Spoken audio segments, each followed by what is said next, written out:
this is the ABAQUS interface that looks like. You will see there are many different areas, but they are very much the same as either you use them or you use them or you use them. They're all different types of menus, so people have different preferences, so they use it that way. What you want to do, you want to model. So let's start with rolling. If you want to do rolling, for example, then you basically want something related to this. You have, let's say, 2 rollers. I will start with a simple, then you can modify. And then you want the sheet to pass through it to reduce the thickness. Let's go with a simple thing right now. And once you know this, then you can make anything which you want, depending on the geometry or whatever. So it's just a learning thing. So what you need now, you have, if you look at this model, you have 3 different things. One is this cylinder, second is this roller, and then you have a sheet which is third. You have 1, 2, 3 parts in a way. So you have to make these 3 parts and then you have to assemble them together. Okay. So I'll go to the part module first, and then I will say I want to create a part. So you see this button says create a part, and then I will call it, for example, roller. And you can make 3D rollers, and you can make 2D rollers, or you can make symmetry. So let's start with the 2D so that it will take less time. So I will start with 2D, and then you can imagine that your rollers are maybe steel or some very hard material as compared to sheet, because the sheet has to be softer than this. Only then you can reduce the thickness, right? So maybe I can assume this rollers as rigid, yes, or I can make elastic as well, depends on my work. So I would say let's make rigid. Okay, so let's make them rigid. And then should be wire. I go back, and maybe then I say the diameter of this roller is, so let's say the thickness of this sheet before the rolling is 1.5, and after the rolling should be 1 millimeter. That's it. So I say that the roller thickness, roller diameter is around, let's say 10 millimeters. Okay. So I will make a circle of 10 millimeter. I'll go there, and then I say 10 millimeters. This is not 10 millimeters. Once I have done that, I press done, and this is my part, which is a roller. Okay, because it's a rigid surface, so I need to create a reference point for this. So you can easily do that if you do features.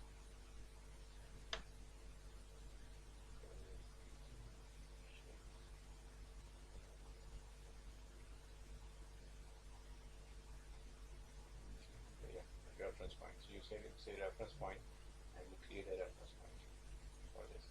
So this is the center I selected there. So this means if you apply a boundary condition, you can only apply it because it's a rigid surface.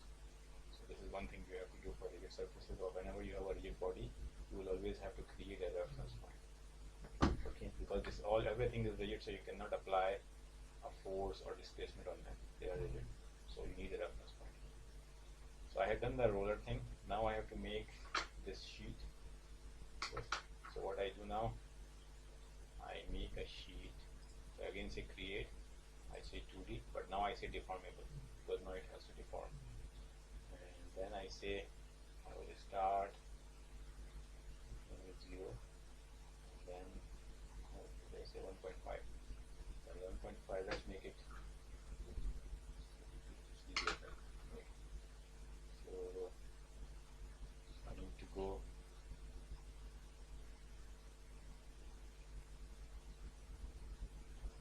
I can go like this, 0, 1, 2. This means I'm moving vertically 2 directions.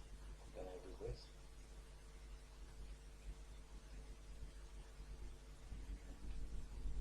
I need to reduce to any length. So what I do, I just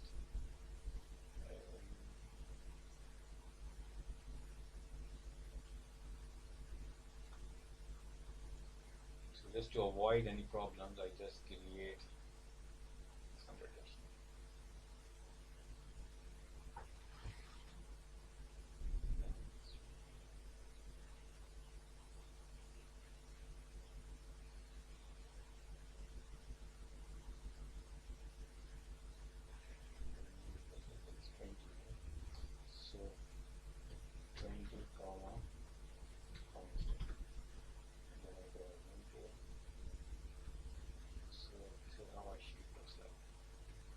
a simple sheet. Right? I don't know about the length right now.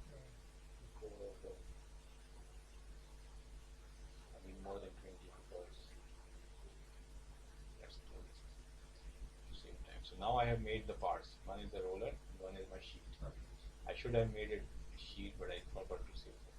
So if I need to change the name, I can just go to the parts manager and I can say this should be sheet. So it's not a sheet. Okay, so now next thing is to define the properties. So now you need to tell the software what material properties this part is made up of. So you go to the properties, and like ANSYS or any other software, it doesn't have any library. So you have to define the properties yourself. So what I do in this case, if I use steel, then steel has 210 gigapascals of in modulus and Poisson's ratio of let's say 0.33. This aluminium, then I can say 50. Maybe 50 gigapascals and here is 0.3 because it's a raw material. So I can use any of the properties, right? So I just say create. I call aluminium or material 1, whatever you want to call, and then I say elastic properties. Yes. I'm recording it so you can again go and watch it. It's nearest to thoughts. And let's say it's 50 megapascals and 0.3. Always remember there are no units in the software. Okay, so if you are making these dimensions in millimeters parts, then you have to use the consistent units there. So this means my E should be Newton per millimeter square rather than meter square.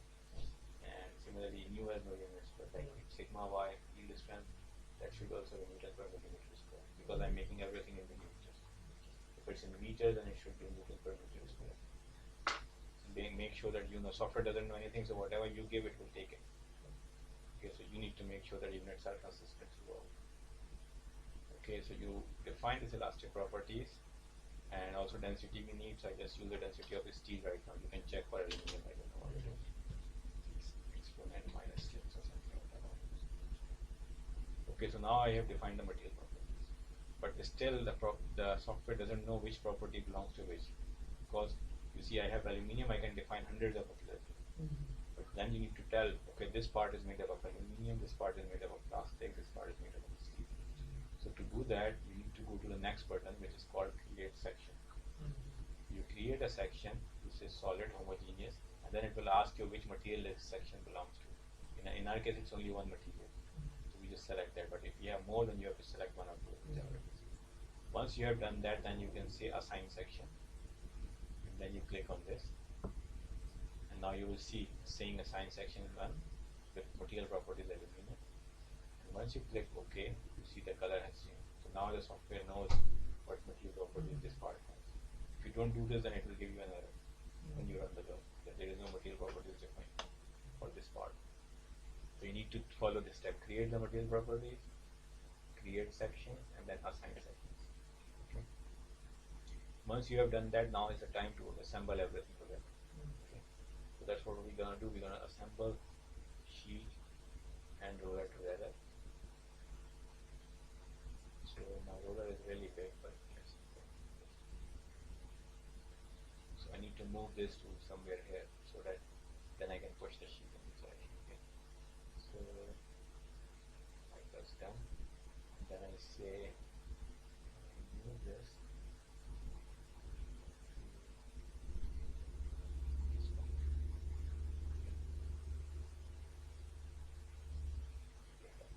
And now I have to move it up. And how much I need to move up? That will be a challenge because we need to measure everything out.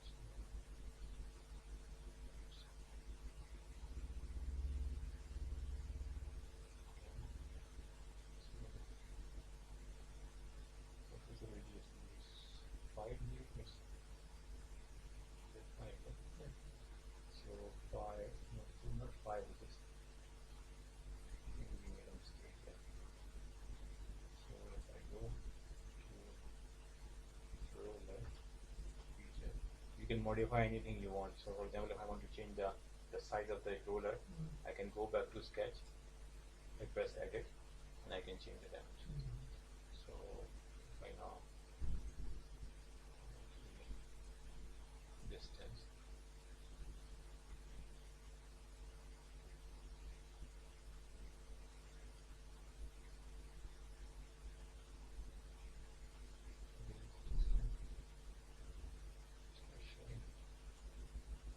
angle, we can do dimension.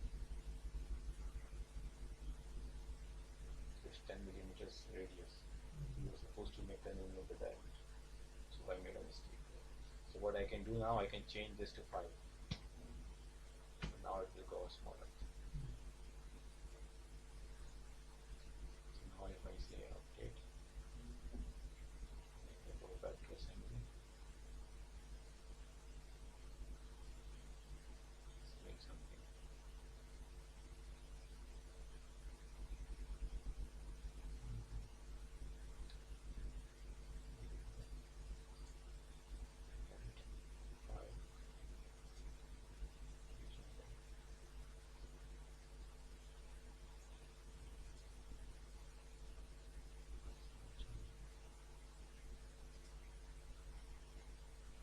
Officially just chose to cancel the current.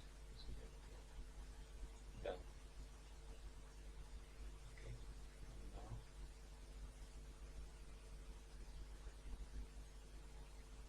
Now I say regenerate. Now its size has changed.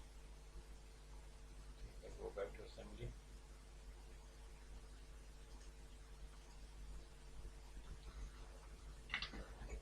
then it should be smaller. It is not. So go back and repeat.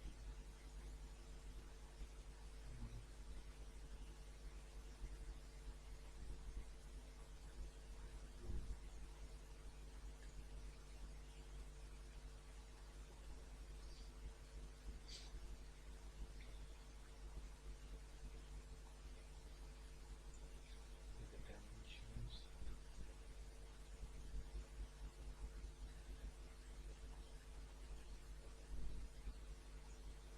So this should be 5.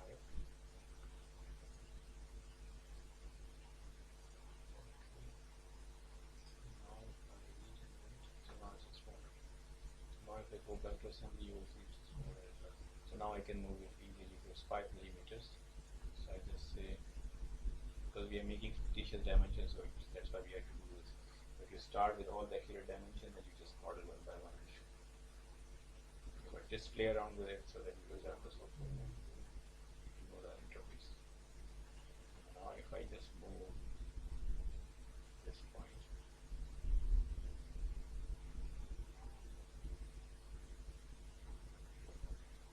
zero, zero, zero, starting point, and then I move it to in y direction to 5 millimeters. So that should be fine. So we have moved it 5 millimeters there. And we can do the same with the other, because we need another roller at the bottom, so we are bringing another roller. And so I can bring the same roller, and then I can again move it down. So I just move this point. You can move it here or here. And then translate.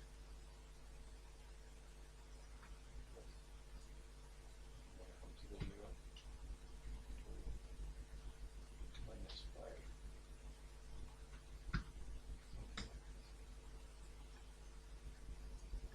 So now your model is almost geometry wise, it's okay. And the software also knows the material properties. Okay. What we need to do is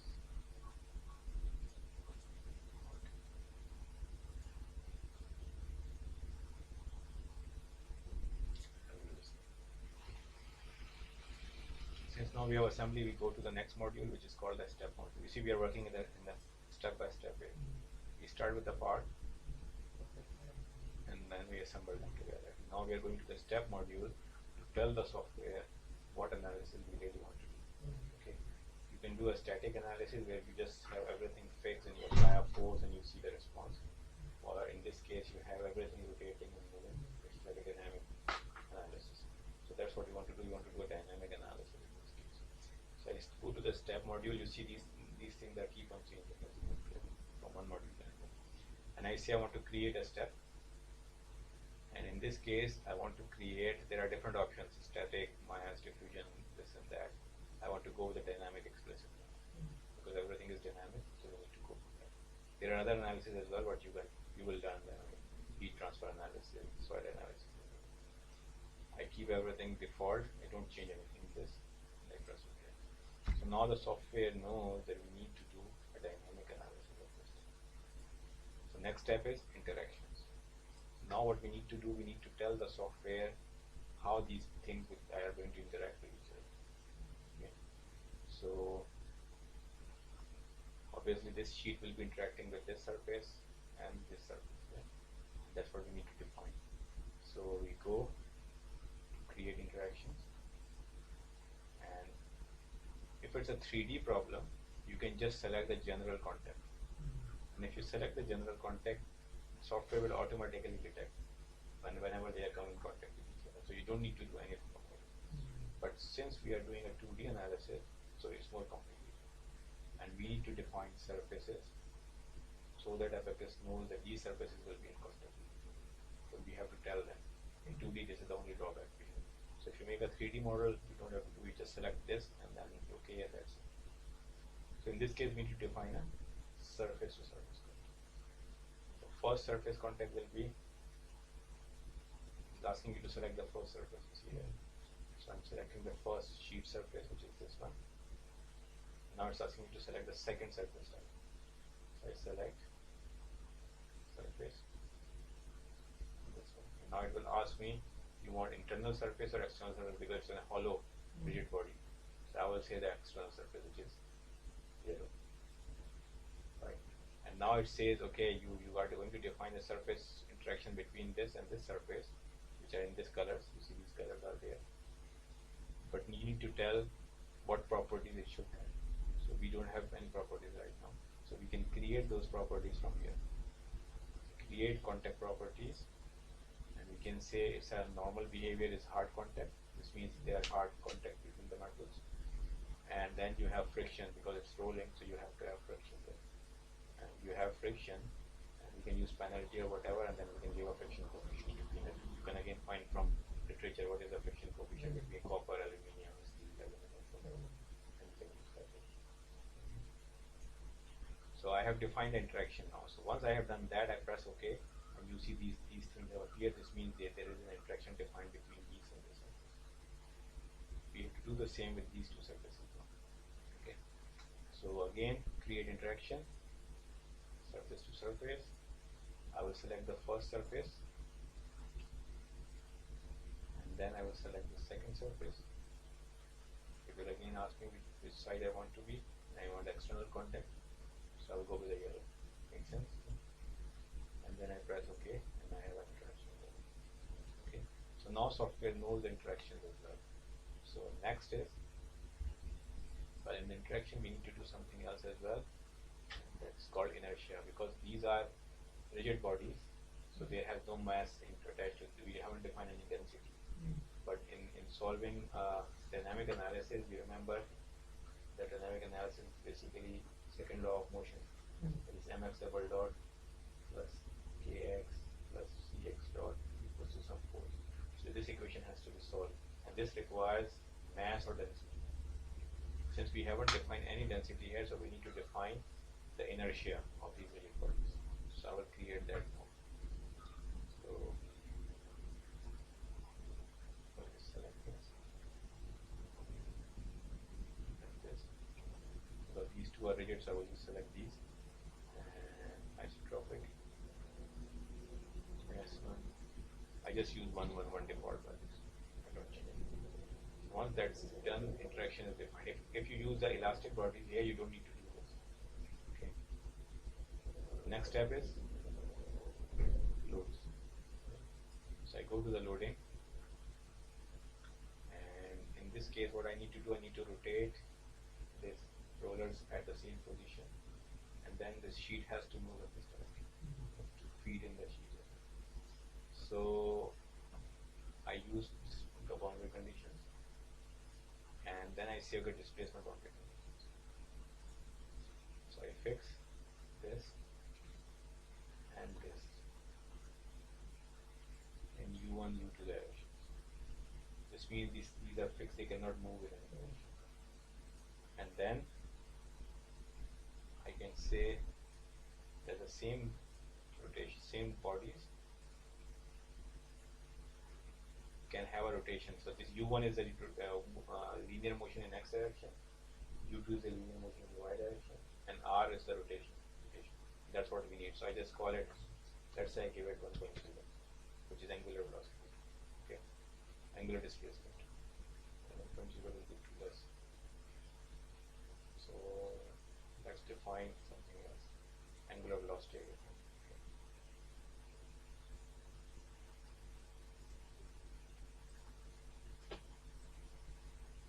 So I just say VR3, and I just say 1.0. So it's an angular velocity which is acting on this. Maybe it's too high or too low, I don't know. Let's give open. Okay, so now we have defined the angular velocities here. Okay. Last thing is we need to move this in this direction. So one is the frictional effect, but you also have a feed effect. So what I will do,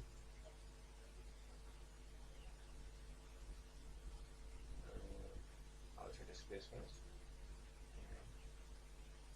Select this surface.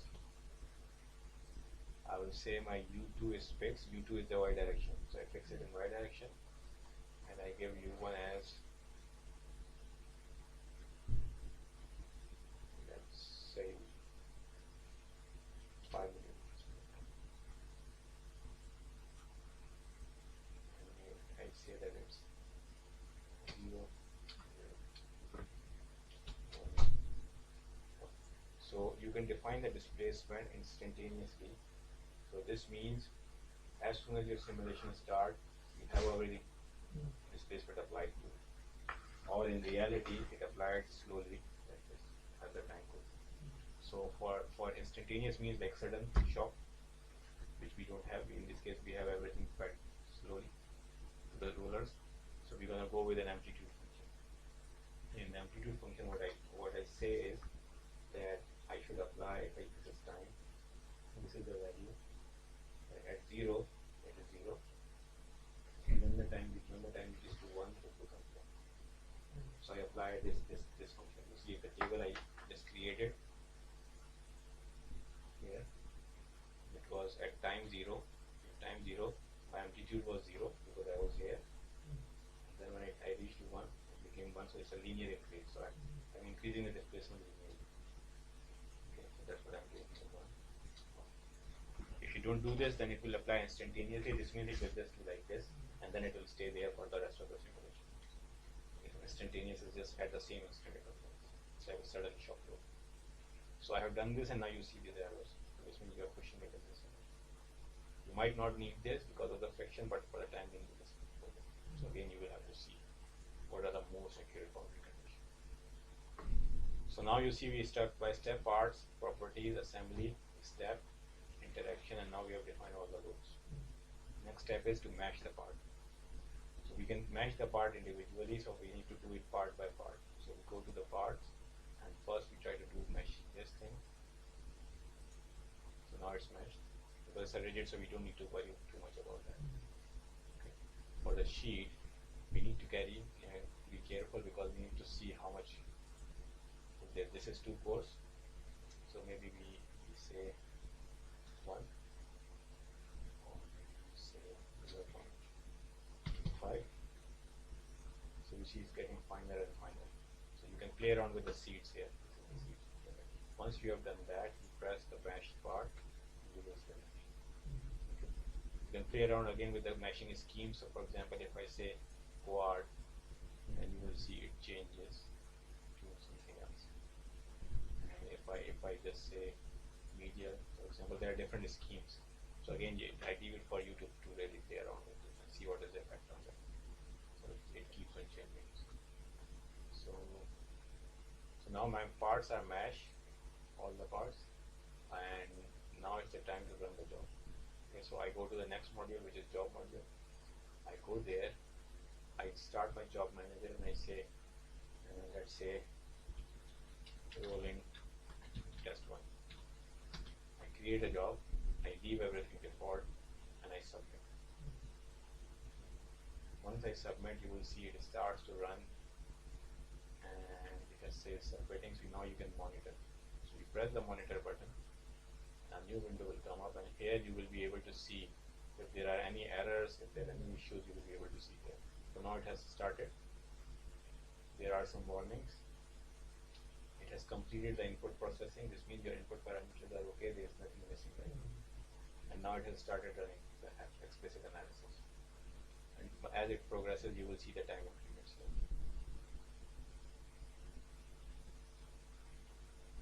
You can have a look at the other things, like, but these are just boundary condition problems. Like whenever you are defining a displacement boundary condition, it asks you to check if you want to use a instantaneous boundary condition or this kind of thing.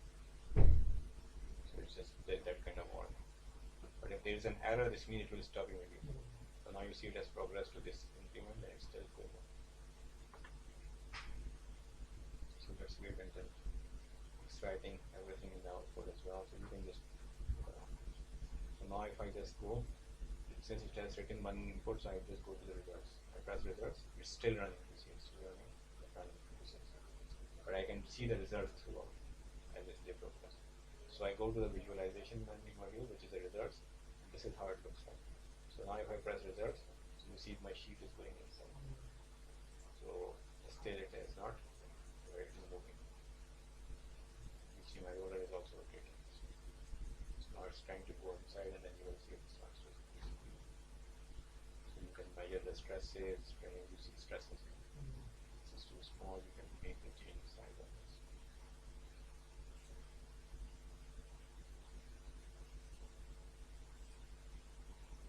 This font is so small.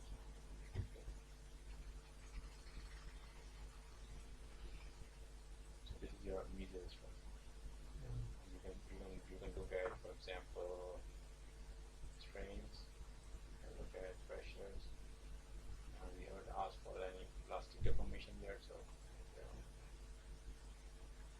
now it's going on, and you see it's reducing the size. So it's trying to cause this squeezing.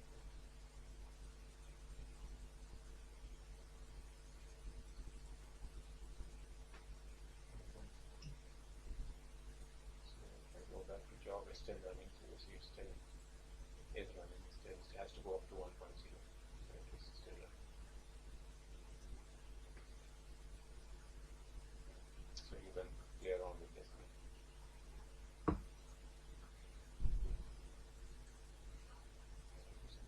You can see step by step how it's going.